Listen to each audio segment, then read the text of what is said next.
Right, Nick, ready to clap when you're... No, this time. Actually, Red Ray Gun presents Hello. the Benji and Nick Oh, Show. we're doing that? Yeah. I thought we were just... The Benji and Nick Show.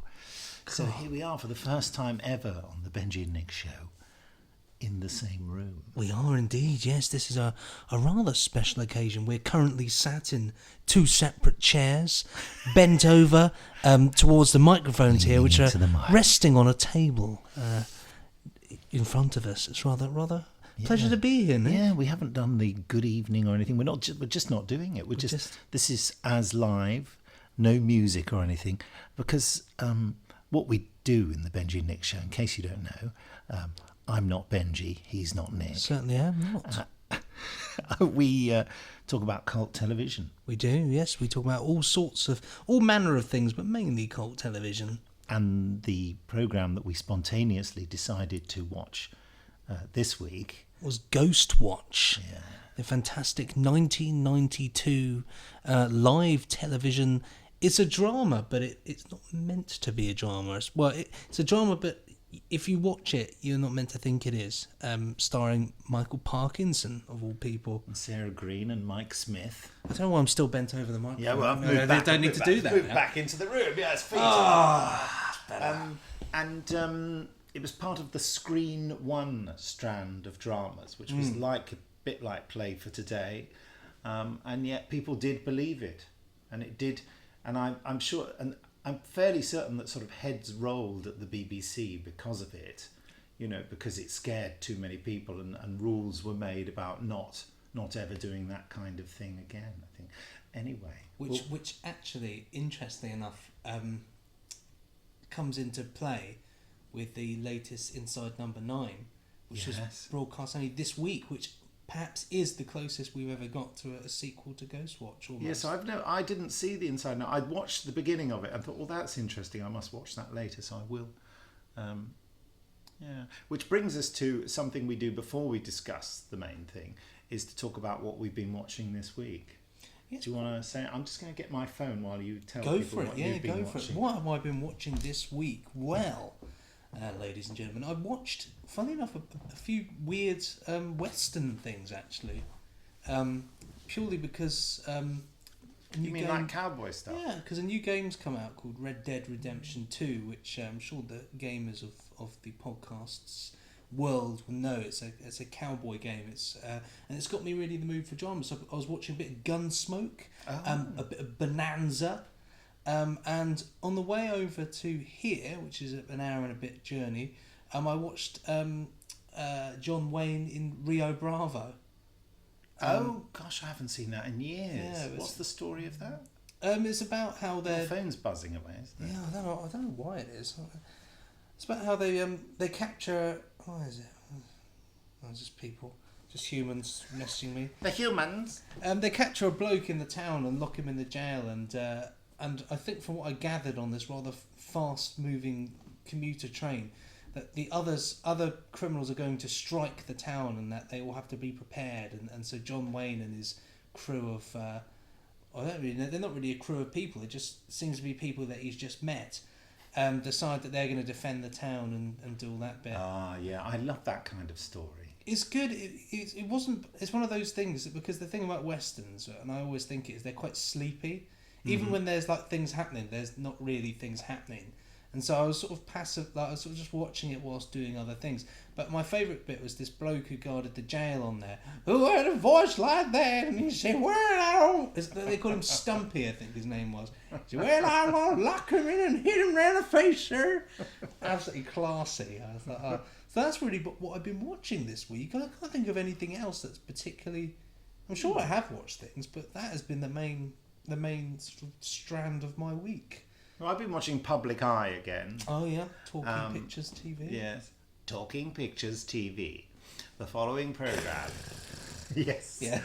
contains outmoded attitudes to race and gender, which may cause offence to everyone. To everyone and everything. But anyway, yes, that. But something I forgot to mention last week is that I was watching Informer.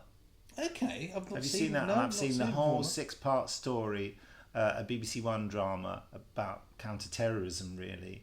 and about people from the Asian community being involved in being informants against extremist groups.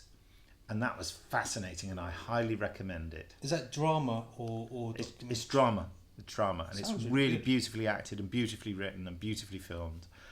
It's really excellent. I'm surprised there hasn't been more fuss made about how brilliant it is. Oh, what's that? It's a text. It's a text saying you have to watch Informer. There's a huge fuss being made of it.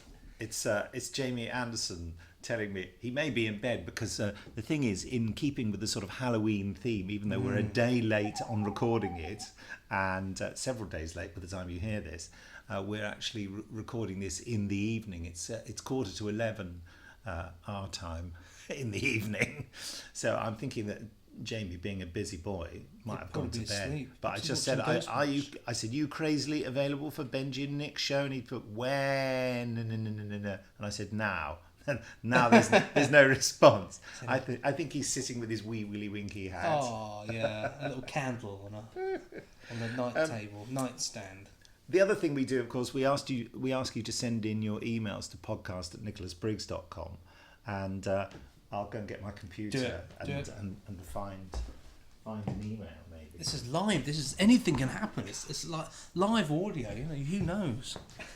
Because normally there's a little bit of editing involved, but not today. For all you know, we don't know. A giant hamster could crash into the studio and attack us all. Or pipes, yeah. What's going on?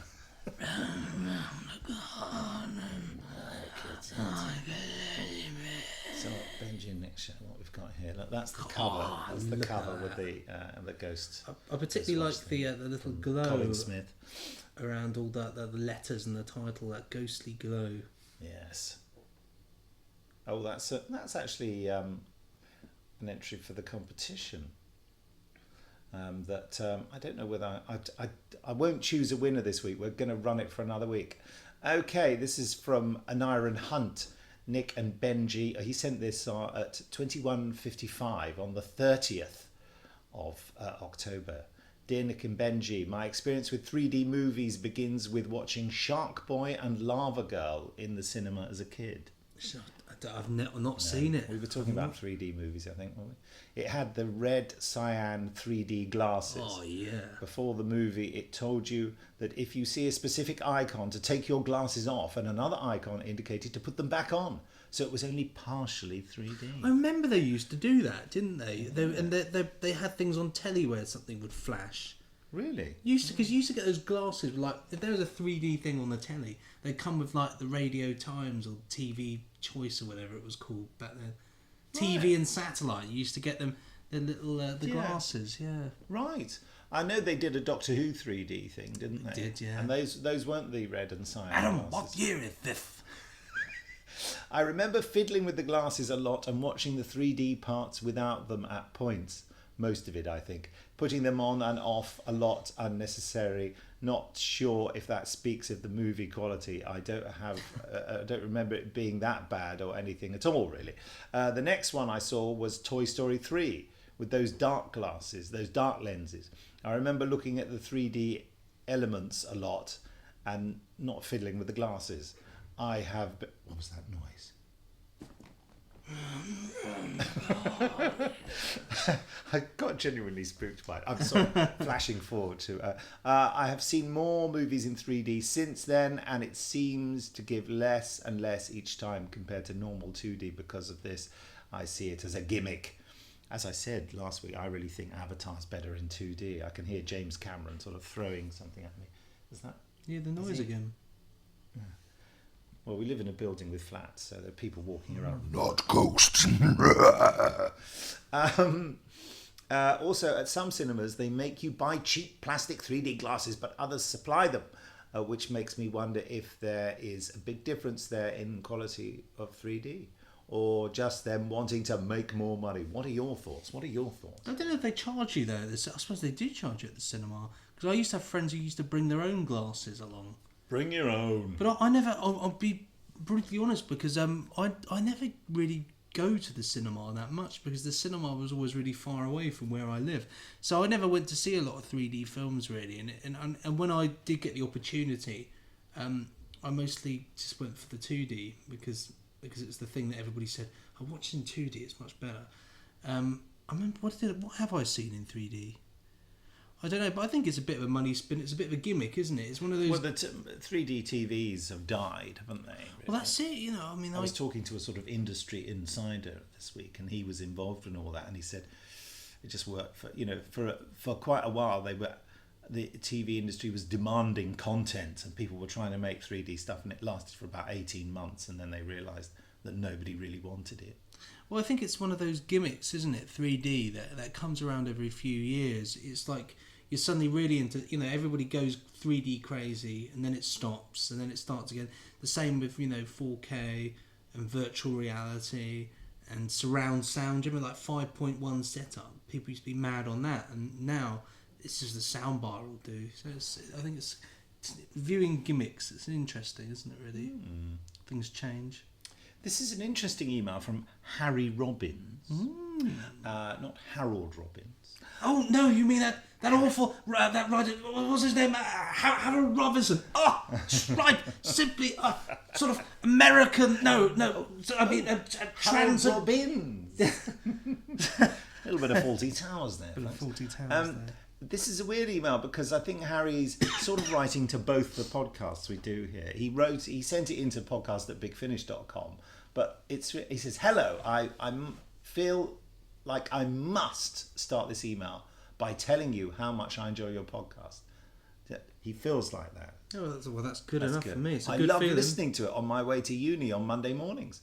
I have a recommendation of a children's TV show that I used to watch as repeats, but being a naughty's child, you naughty child, you naughty boy. I don't know if you'll be able to do it as per the cult TV nature of your podcast. It was called Big Kids and starred Imogen Stubbs and Duncan Duff as two parents that get hypnotised and start to act like children. I vaguely remember my sister watching that, actually. Well, you were just watching her watching it, but not watching it yourself. I think I was waiting so I could play my PlayStation on the telly. Fair enough. No, I do remember that. I watched the first episode the other day, as it is as good, and it is good as I remembered, unlike other shows that on reflection have bad plots and acting. And I recall later on the children have to look after them and do their jobs for them, maybe, he says, ? But it brings into question what counts as cult TV. That show is 18 years old, around the same time as The Demon Headmaster. And that makes me think you do something like Christopher Eccleston's Doctor Who in 5 years' time. Well, you never know. Nuts, you never know, Harry. Talking about Big Finish there. Anyway, keep up the good show. Lots of love. Ping. Oh, no. Jamie's just said he's in bed. Lots of love, Harry. Sent from, oh my God, here, save me, help. That's very Ghostwatch. At least he took the time to write that out, rather than run away and keep himself safe. Now, let's choose another email here. There are others, but I really have to do this one from Thomas Hodden again, who's just such a reliable emailer. Send to 12:39 on the 30th of October. Chaps, I notice your 3 difficult questions feature never really established itself in the podcast. That's because Benji went into a screaming fit. I went to a screaming fit. I can't take the pressure. I can't take the pressure of it all. No, we can still do it. Yeah. The problem is I just don't know things. I'm rubbish on the spot. I can think of things as I go along, but if I'm on the spot, I'm just useless. I'd be terrible in an interrogation. There's no point in bothering. Just texting JB, no probs. There we are. Just to prove that. He's got his cocoa in bed. Never speaking to him again. But having a few moments to spare, I thought I would suggest a few questions to baffle whichever of you is not reading this. But trouble is, Benji can see it over my shoulder. I can't see Today's theme is Kids TV, which may well show my vintage, I'm afraid. 1. For which interstellar service did Dog's Body work? See, I just can't. I wouldn't have known. Don't know. I don't know the answer. It means nothing to me. Space Vets is the Space Vets? God, never saw it. Don't know what it is. Which Doctor could be heard singing on Button Moon? I know the answer to this. Peter Davison. Yeah, well done. Yeah. He disappointingly didn't write Peter Davidson. Because so many people say Peter Davidson. Is it Katie Manning? She was being interviewed the other day and she says Peter Davidson. I love that picture of him at a convention where it's been written out and it's crossed out or something on there. Really? Yeah, really old convention picture, yeah. Orson Welles made his last appearance as the genocidal villain in the cinematic outing of which cartoon? Oh, gosh. Funny thing is, this does ring a bell, but I can't think... I don't see how this is possible. I've seen the answer. The answer is Transformers. Orson Welles. Did they use a clip? Or I don't understand. Must would have been long dead when they started making those movies. I hope these 3 quick questions brought you some amusement and aren't too cult. Given kids' shows tend to capture the imagination of a very small segment of a generation given their short lifespan. T.E. Hodden, sent from the broom cupboard. Kids shows, I get the reference there. There we are, 3 emails. No, we'll do that one next time. So that was it. Anyway, I'm closing. Closing that down. No. Did you hear that?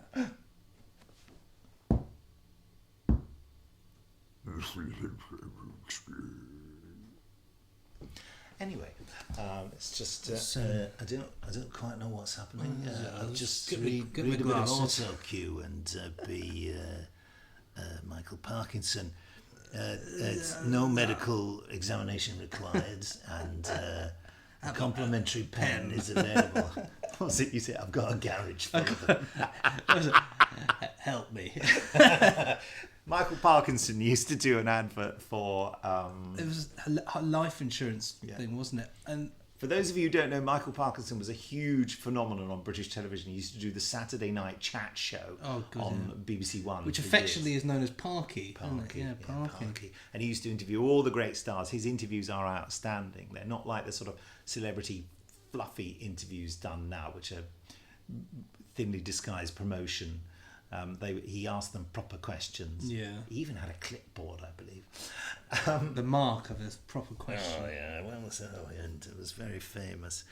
And so to get him to present, in inverted commas, this Ghostwatch thing, I think that was what was perhaps most controversial at the time, because he was a trusted figure and he does it really well. I would say he's 99% convincing. Definitely, he's absolutely 100% a lot of the time. So we're talking about Ghostwatch now. Yes, aren't we? We are. He is an absolutely fantastic in it, because he you believe and you trust in him, and anything that he says you think but also he does this great job of not only being like the real straight man throughout this, but also in the fact that he's a bit of a skeptic throughout, and he will continue to be a skeptic and question everything and sort of laugh along with you a bit and say, it's obvious, isn't it? You can see over there quite clearly.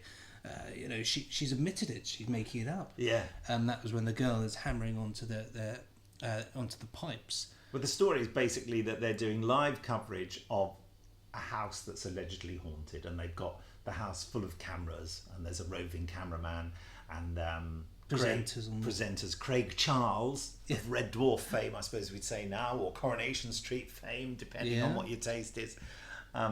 He's presenting outside the house, and Sarah Green of Blue Peter and Attack of the Cybermen fame, which you didn't know she was in Attack of the Cybermen. I had no idea. Because her face is covered in plastic. She's presenting inside, and Mike Smith, her husband, is doing manning the telephones with fake telephonists in the studio with Michael Parkinson. That's the setup. But it's a slick operation, isn't it? In the sense that, at times you can tell it's a bit of fun that they're having, but in terms of a setup, I think it works really well, and you do get the feeling that you get serious telly. Yeah, it was very controversial. I remember my friends Gary Russell and John Ainsworth saw it at the time, and they were really quite affected by it. Really? They were taken aback, because that's the bizarre thing. It comes up that it's a Screen One thing with the logo animation at the beginning, but people did sort of go, "Oh, is this real or not? I don't know." It's it's a real oddity watching it now.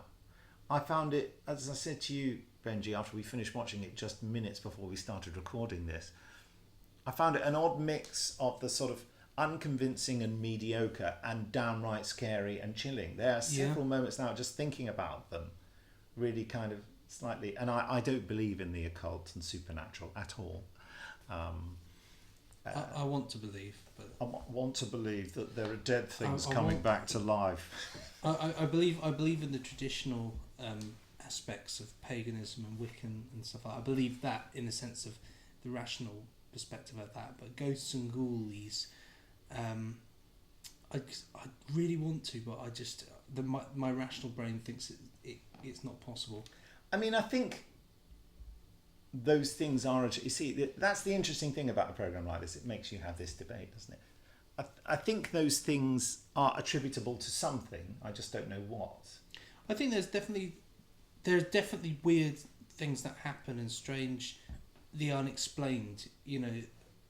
But to this whole thing about Victorian ghosts and people and like people walk around holding their heads under their arms and that, I think it's a little bit far fetched. But like that one behind you now. Oh no, that's that. Oh, it's Eric. That's Eric. Yeah. Eric, Sorry, put your mate. head down. For God's sake. Yeah, over there. No, not there. Cheers. There we go. Yeah. Good enough. It's gone. No, I mean it's in a way it's like it's a bit like the because I'm really interested. Like I've got loads and loads of books on the occult actually. I'm fascinated by it. But the thing, I think everyone is though, aren't they? I love all that, and I was reading about how like these modern Wiccans and witches, which are two different things apparently. How it's two different words. They worship. So I would hope so. They worship gods. In some cases, a pantheon of gods. But the thing is, they don't actually believe. Most of them, that they're physical gods, and what they're actually saying is that they're like symbols of the planets, and like the goddess is like fertility, and different aspects of that. And so our definitions, I think, of like ghosts and spirits and that are, like you said, they could be they're not explainable really. No, I just want to make clear that I have had experiences in my life that I have attributed to something other, but I don't know.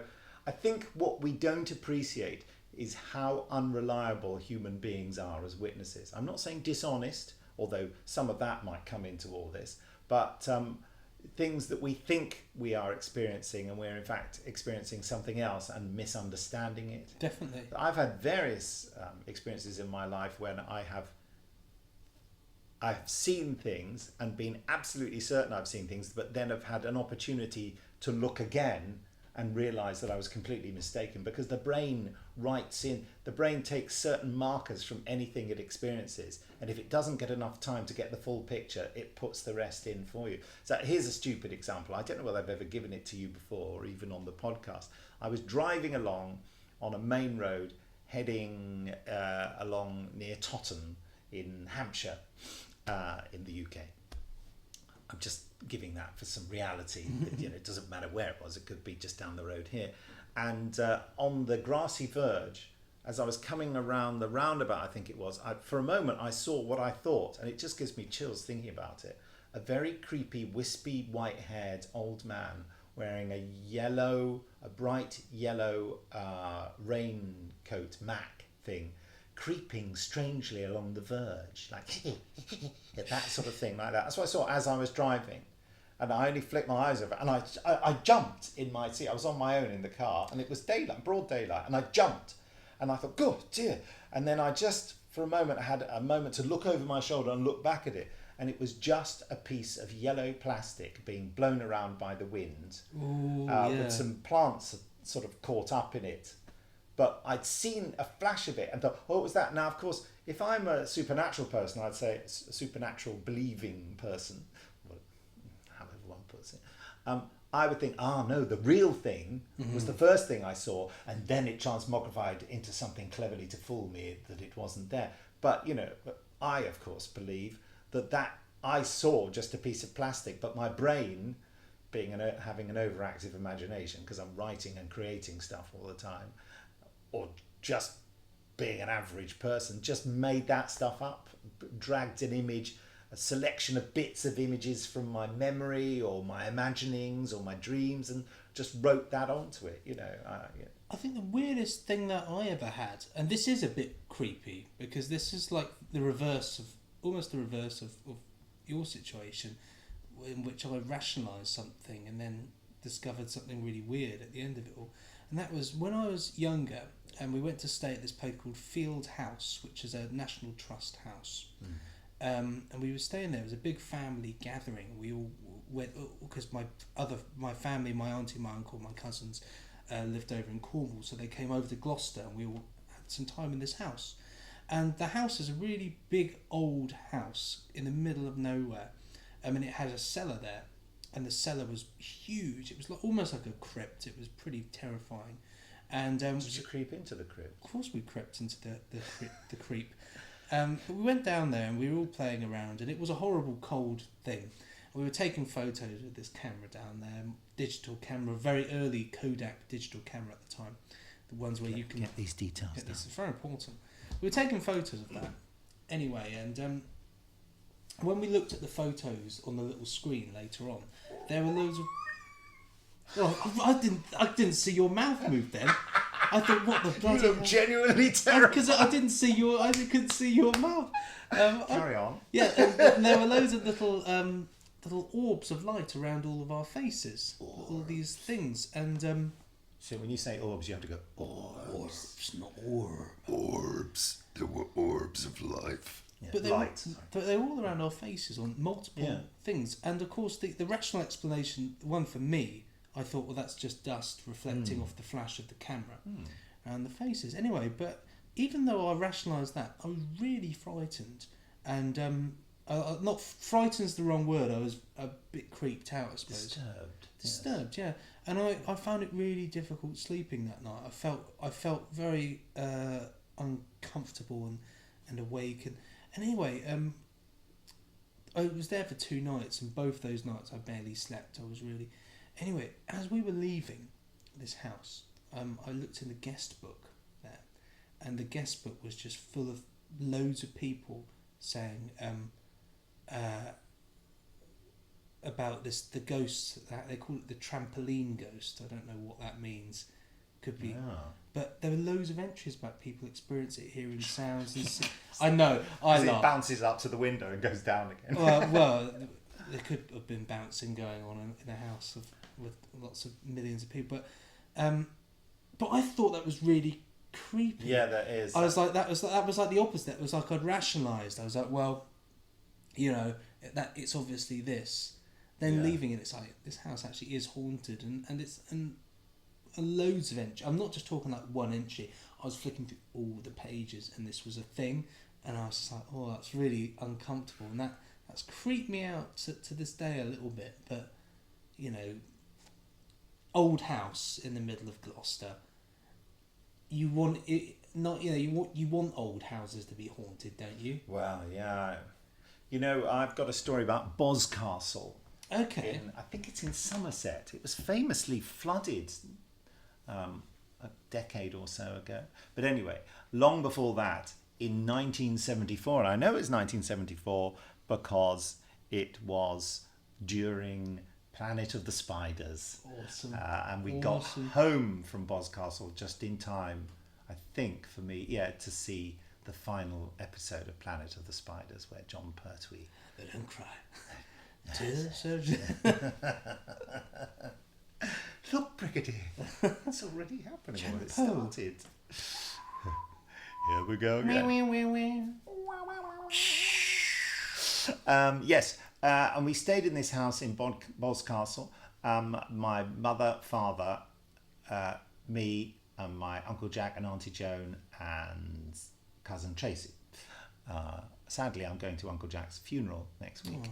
We'll see Tracy, which I look forward to. She was, when we were younger, we were like brother and sister, really.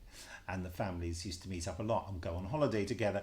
And my mother was left alone in the house while we went to meet them. And when we came back, she said, the house feels fine to me. She said, I don't want you to worry about this house. And I thought, well, I'm not. I was like, I don't know, 12 or 13. Well, okay, Mum. Well, it turns out she was lying. She was in that house, and she just, every time, she just, you know that thing where you think you see something out of the corner of your eye and you look around and there's nothing there. Oh, you know? no, yeah. And she said it was just like that all the time. She was constantly looking round and thinking, you know. And, you know, they left Tracy and me as she was sort of, Tracy's a bit younger than me, so she was maybe like, I don't know, 10 or 11. And me in the house one night when they all went out for a meal. And we were totally spooked. And we kept trying to scare, well, Tracy tells the story that I kept trying to scare her and jump out from behind things, you know, scaring my younger cousin. And then it turns out that my parents and Uncle Jack and Auntie Joan, I sound like a child saying it like that, could hear voices and it was an old house with thick, solid walls. They could hear voices in the walls. People, oh, that's horrible. And and we went home early because Auntie Joan said, I'm not staying in that bloody house any longer. And my dad, when he got up to go to the loo during the night, and he was standing at the loo doing that thing, and someone poked him in the bottom. And he went, all right, you know, and he finished what he was doing and he turned around, there was no one there and no one had done it. That could have been a muscular spasm in his rump, I suppose. But yeah, enough. And, you know, I don't think my dad, you know, who died 14 or so years ago, I don't think he was ever a believer in that sort of thing. My mum is a bit more sort of, well, you never know, that kind of thing that most people are, I think. But they were genuinely spooked by it and they wanted to get out of there. And it wasn't until we were in our cars heading home that Tracy and I were both told, in inverted commas, the truth of what had happened there. And, you know, and they paid for this house for however many days, and we, you know, left and wasted those days, you know, in the beautiful town of Baz Castle, which is beautiful, but we've never been back. but that's you know, that's quite something must have been manifesting there in order to make you feel that strongly to leave. The trouble is, you know, the power of suggestion is so huge. I mean, by the way, you know, in Ghostwatch, we should drag ourselves back to the subject matter in hand. In Ghostwatch, they get quite outrageous because what they do is they get us caught up in it. A lot of it is quite dull, isn't it? And you think, oh, come on. And then occasionally you get a quick flash of where they quickly inserted someone standing by a window, and then when the camera flicks back, they're gone. Now, whether that was done with editing or whether the person jumped up and jumped down, I don't know. But by the end of it, oh, shit! Oh my god. That was fucking terrifying. Sorry for the swearing. Sorry. Sorry. That was really scary. Oh my god! That was my computer just fell off the... Oh my god. Oh, how is my computer? It's still working. It just slid off the cushion because I was leaning on the edge of the sofa. Oh man. Wow. Oh my god. That was so... I'm putting the computer down there. That was horrific, wasn't it? Oh my god. You couldn't have planned that, could you? That really? was... No, you could not have... Oh my days. Anyway, yeah, so it gets more outrageous so that by the end where we accept all this stuff with Michael Parkinson wandering around reciting nursery rhymes in a funny voice, and which he does brilliantly. Michael Parkinson's the absolute star of this show.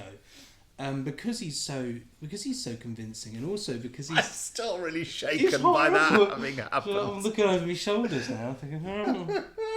We're going to Big Finish Day tomorrow. Yeah. We're not going to sleep tonight. When you've seen us at Big Finish Day, we'll be exhausted because we won't have slept. No, we'll just be here huddling cups of cocoa through the night, saying, "I think I'll stay up. I think I'll stay awake. That's probably best." Do you want to watch Attack of the Cybermen? Yeah, me too. How incredible. How many exclamation marks do you give it? Oh, God. I'll give it a 4. It would get a 5, but there are a few little bits in it that are a little bit naff, I suppose. But I loved it, and I was really excited for Nick to see it because he hadn't seen it before, and it's got a bit of a legend status. Yeah, it's amazing that I didn't see it. I remember it being on, I just didn't catch it when it was on. And it's never been repeated, and the BBC, I think, made a solemn commitment never to repeat it because of the upset it caused. But I mean... Was it shown... Did they perform that live? I don't know. I thought... Did you find out on the I interweb, thought that they did. Goggle it. But unfortunately, the haunted double feature DVD that I've got doesn't include the... do you know what? It might actually just be quicker to literally message Joseph Lidster and just ask him. He knows everything about it. He will be up. He will be this up. time. Yeah, I don't think he sleeps. So I'll just ask him for a giggle because it'll be quicker. Yeah, I mean, I might try my computer if it's still working, having fun. Behind us, the story is based on the Enfield poltergeist, yeah, which is really... The footage of that is terrifying. A studio scenes recorded in Studio D at BBC Elstree. Recorded. Scenes of the house that was shot on location around 5 to 6 weeks before the recording of the studio scenes. So it wasn't broadcast live then, it was all pre-recorded. The number was the standard BBC call-in number at the time, 081 811 8181, used on programmes such as Going Live, and callers who got through were connected first to a message telling them that the show was fictional before being given the chance to share their own ghost stories. However, the phone number was besieged by callers during the showing, and many people who telephoned simply got the engaged tone. Oh. This commonly happened when phoning the BBC call-in shows. And the set and filming methods included shaky handheld video camera. We know all that. By the way, my friend John Ainsworth, who also works for Big Finish, you may have heard his name many times. He one of his jobs was to man that phone at other times, not at that time. He had worked there, and I often used to go and visit him while he was doing a night shift there, and I would sit there chatting to him, and the phone would go, and he'd go, yes, well, I'm sorry there's too much cricket on television, madam. And then he was there giving all the standard BBC answers. It's funny that there's a phone line for it. I don't think there is a phone line anymore. Probably not, just email now. You have to send an email, yeah. I give it 3.5 exclamation marks. Good, yeah, fair enough. Because I mean, I don't want to be rotten about anyone, but Sarah Green, yeah, she my precise reason is Sarah Green. You can see the acting, and all the actors except for one of the people who phones up, that you can, and someone said this on my Facebook page, you can sort of tell that it's acting, but there's one person who phones up who just sounds like a person ringing up. And the cameraman and sound man don't seem like actors, and they have lines. I do think though that the girls, the young girls in this, absolutely brilliant. They're pretty good, aren't they? I think they're excellent for what they're doing. The mum's really good. She's terrifying. Her face is terrifying. Yeah, it feels like acting to me. Right, by the way, on the Facebook, my official Facebook page, David Bryder says, "Are you having pipes round for dinner?" I think we thought we were having pipes round for dinner. Pipes is what they call the ghost. Like a teddy bear, says Brian Lindstrand, which I didn't understand when I first read it. I'm quite sure. Jenny Shirt said, "Did you watch Inside Number 9 and wasn't it similar to Ghostwatch? I thought it was really cleverly done." I haven't seen it yet, but I know you have. Mark the closest said, to Ghostwatch. When I saw this, I was a student in Manchester. I had seen the trailers, but had actually thought it was a real live haunting documentary. It scared the willies out of me, and I switched the telly off when Michael Parkinson said the ghost was coming through the telly into our homes. I was shaken for an hour till a friend said it was a drama. Never has anything scared me so much because I thought it was real, but I did feel a tad foolish afterwards. Ian Quirk says, "That was terrifying. We all thought it was real, LOL. Tom Saunders, our good friend Tom Saunders, video man extraordinaire, says, "Does having the head of a fly make everything 3D?" The head of the fly. The fly and the body of the man. Simon Jeffrey says, "I remember how much this scared me. I never twigged it was a drama. To young me, it felt like a live show that had gone horribly wrong. The final shot and voice freaked me out." Betsy Jones says, what kind of snacks are planned for the road trip and the van? Hula hoops, pork pies? We're driving by van to Big Finish Day tomorrow. We are indeed. Who knows what we'll be eating tomorrow, but you'll be able to find out about it not in the latest Big Finish podcast, but the one afterwards when we'll be doing the behind-the-scenes road trip. Yeah, well, hopefully nothing falls off a sofa to frighten us. Pipes the Ghost, says Don Green. The most terrifying thing about it was Sarah Green's acting. Spot Brilliant. on. Dan Kosa says, I've always wanted to see this special. Is there any way to stream it for free? No.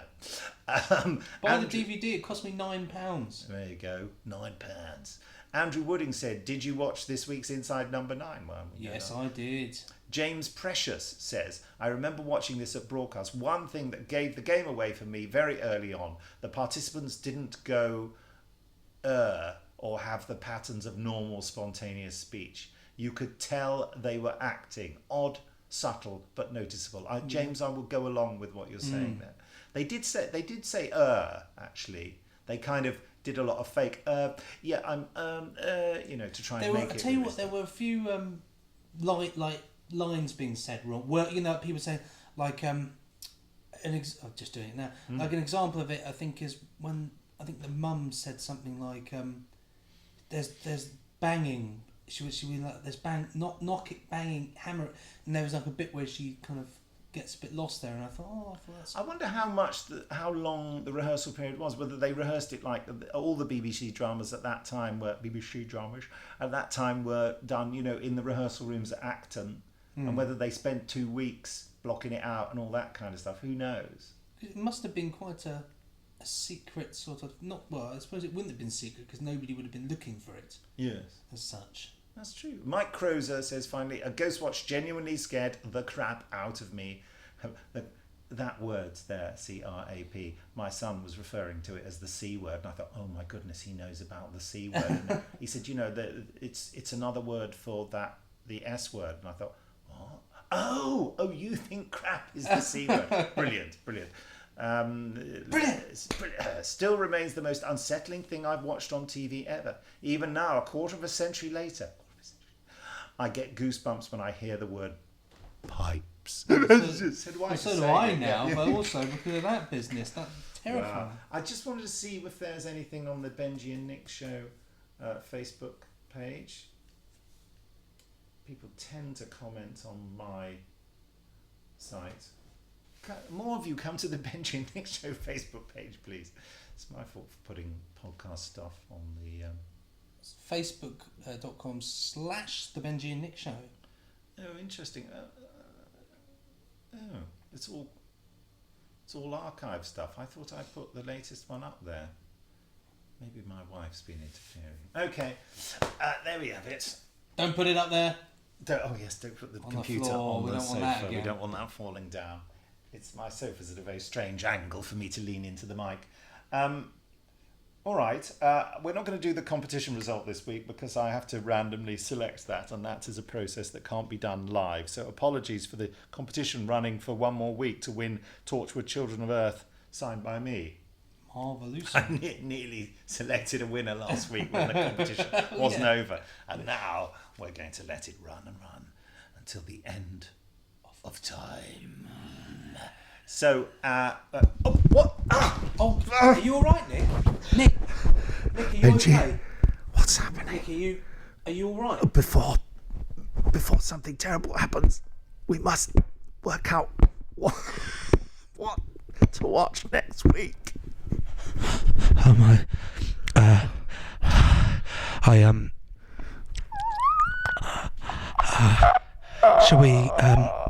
Shall we do Blake 7? No! Oh dear.